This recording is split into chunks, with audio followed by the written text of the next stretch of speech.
சாப்பிடும் முன் ஓதும் துவா என்னப்பா? பிஸ்மில்லா வாலா பர்கத்துல்லா. இந்த துவாவுடைய பொருள் என்னங்க? அல்லாவின் திருப்பெயரால் ஆரம்பிக்கிறேன். அல்ஹம்துலில்லாஹ்.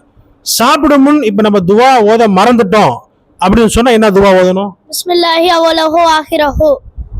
அந்த துவாவுடைய பொருள் என்ன? இதன் ஆரம்பத்திலும் இறுதியிலும் அல்லாவின் திருப்பெயரால் ஆரம்பிக்கிறேன். சரி, சாப்பிட்ட பின் ஓதும் துவா சொல்லுங்க. அல்ஹம்துலில்லாஹி லதி அத்தாமனா வ சகானா வ ஜஅல்னா மினல் முஸ்லிமீன். இந்த துவாவுடைய பொருள் சொல்லுப்பா. எங்களுக்கு உணவளித்து நீர் பழக செய்து எங்களை முஸ்லீமாக்கி அல்லாஹ்வுக்கே எல்லா புகழும். சரி, அல்ஹம்துலில்லாஹ். சாப்பிடும் போது நம்ம ஒழுக்கமா சாப்பிடலாமா இன்ஷா அல்லாஹ்?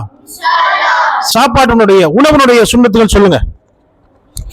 சாப்பிடவின் சுண்ணத்துகள்: விருப்பை இருப்பது, 2 கைகளையும் மணிக்கட்டு வரை கழுவது, மேலும் தொடைக்காமல் இருப்பது, ஒரு காலை மடக்கி வைத்து மற்றொரு காலை குத்தி வைத்து அல்லது அத்தையாத்து முறையில் உட்காருவது, சாய்ந்து கொண்டு சாப்பிடக்கூடாது, சாப்பிடுவதற்கு முன்பு துவாவது, வலது கையால் சாப்பிடுவது, 3 கையால் சாப்பிடுவது, தன் பக்கம் இருந்து சாப்பிடுவது, மிகவும் சூடாக சாப்பிடக்கூடாது, உணவை குறை கூறக்கூடாது, உணவு கீழே வந்துட்டால் அதை எடுத்து சாப்பிடுவது, தட்டை வளர்த்தும் கைவிரல்களும் சூப்பியும் சாப்பிடுவது, சாப்பிட்ட பிறகு துவாவது, சாப்பிட்ட பிறகு கை கழுவி வாய்க்கொப்பளித்துக் கொள்வது. அஸ்ஸலாமு அலைக்கும்.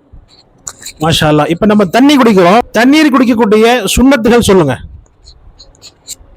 தண்ணீர் குடிப்பதின் சுன்னத்துகள்: வலது கையால் குடிப்பது, உட்கார்ந்து குடிப்பது, பார்த்து குடிப்பது, பிஸ்மில்லா சொல்லி குடிப்பது, 3 முறை சுவாசித்து குடிப்பது, குடித்த பிறகு அல்ஹம்துலில்லாஹ் என்று சொல்வது.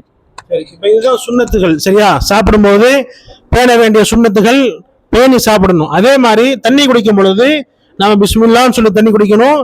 அதனுடைய சுன்னத்துகள் என்னவா இருக்கிறதோ எல்லாம் பேணி செய்யலாமா இன்ஷா அல்லாஹ்?